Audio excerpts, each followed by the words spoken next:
We will occasionally call them lived worldviews, because we are more likely to absorb them through cultural contact than adopt them through a rational evaluation of competing theories.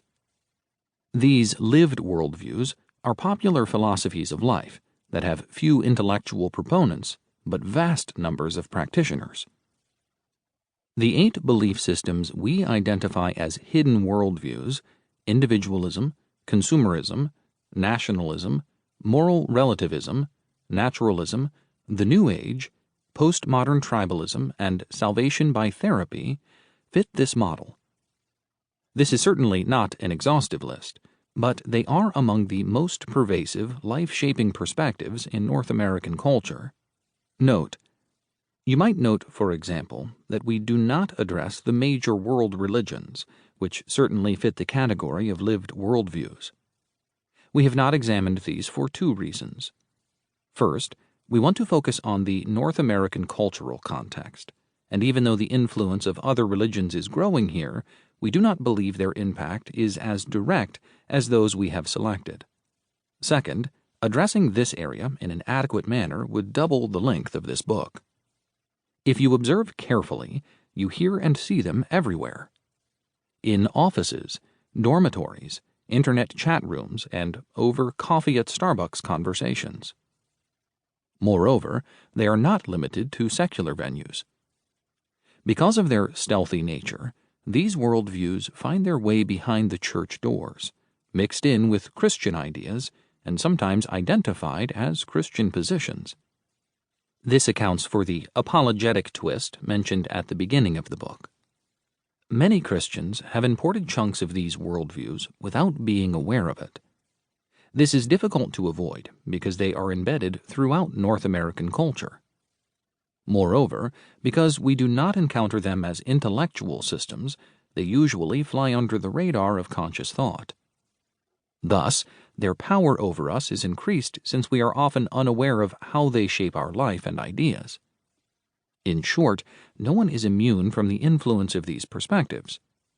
They are very real competitors with Christianity, and they stake their claim on the lives of Christians and non-believers alike. Because we will examine worldviews that are absorbed through culture rather than adopted through rational appraisal, the structure and approach of this book will differ from many others in the worldview category. Most worldview books proceed by investigating the writings of those who propose intellectual thought systems, and then they undertake a thorough evaluation of the coherence of these ideas. This makes perfect sense when examining worldviews that originate as theoretical systems. However, the over coffee at Starbucks worldviews we examine do not have this sort of starting point. They may indeed have philosophical and academic connections or origins, but by the time these ideas trickle down to popular American culture, they manifest themselves in different ways. For example, what we call postmodern tribalism has roots in postmodern philosophy, as the name implies, but it is not the same as postmodern philosophy. Capitalist economic theory has influenced both consumerism and individualism, 2 worldviews examined later in this book. It is a mistake, however, to equate either with capitalism, or, for that matter, to assume that capitalism is the only influence on these systems. Thus, we will examine worldviews in their everyday expression, not their more purified theoretical forms, because that is how most people experience them and are drawn under their influence. This also, by the way, cuts down significantly on the number of footnotes. Our second departure from the traditional model is to approach worldviews as more than just intellectual systems.